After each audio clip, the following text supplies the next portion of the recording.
freak accident at a Bay Area hospital, an MRI scan that went horribly wrong. And now there are claims that lack of oversight is putting patients at risk. KTV's Brooks Rose investigates how life-saving equipment can become dangerous and life-threatening. It was late February at Kaiser's Redwood City Medical Center, an ordinary day from the outside, but inside an MRI technician reported hearing screaming coming from the other room.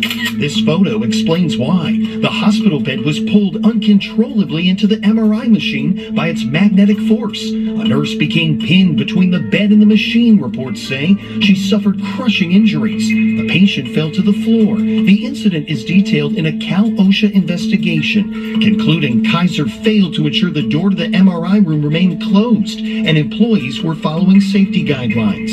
The injured nurse recalling, "I was getting pushed by the bed. Basically, I was running backwards. If I didn't run, the bed would smash me underneath." My first thoughts were, not again. Tobias Gilk is an MRI safety expert whose own research using federal data shows as the number of scans and exams increases, so do accidents, but at 3 times the rate. Gilk estimates thousands of incidents go unreported every year. Personally, I find it very frustrating. Online videos show the sheer power of the machine's magnet on anything metal. It doesn't stop being magnetically attracted. It keeps pulling and pulling and pulling, squeezing to try and get the magnetically attracted object closer to, in contact with, the MRI scanner itself. It's why there are typically a series of rooms and doors, areas to screen for metal objects. But these findings by the California Department of Public Health show Kaiser Redwood City failed to provide radiologic services in a safe manner. It's not just a failure of the last barrier, the last individual.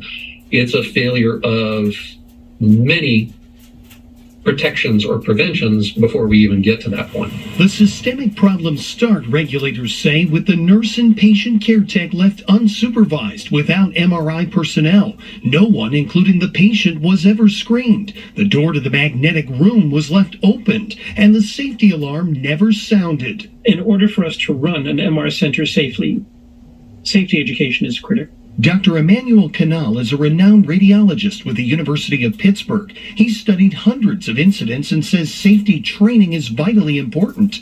And MRI personnel should have minimum standards, just like airline pilots. And coming from it from an aviation safety point of view, standardization, certification, recertification, ensuring that you're on top of your game. To me, these are critical aspects of what we need in magnetic resonance to ensure that we decrease these incidents as much as possible. But we found Kaiser's own MRI safety policy was not followed. Records show some required safety training never happened. The facility also failed to test the door alarm annually as recommended. The investigation stating the many safety failures created a culture of unsafe practices. Kaiser Permanente responded to our questions in a statement, saying in part, "Our teams responded quickly and those involved immediately received the care and support they needed.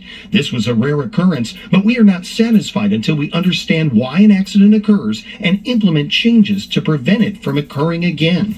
But a source alleges this wasn't the only incident at the Redwood City Hospital and shared this photo of another accident. It becomes important for us to ensure that we restrict access to the site only to people that need to be there, and we can control what and who enters and how they're exposed to what. For the nurse who became stuck against the magnet, she suffered severe lacerations requiring surgery, including the removal of 2 embedded screws. The patient was not hurt, and Kaiser is now facing an $18,000 fine for missteps in a workplace injury accident that could have been much worse.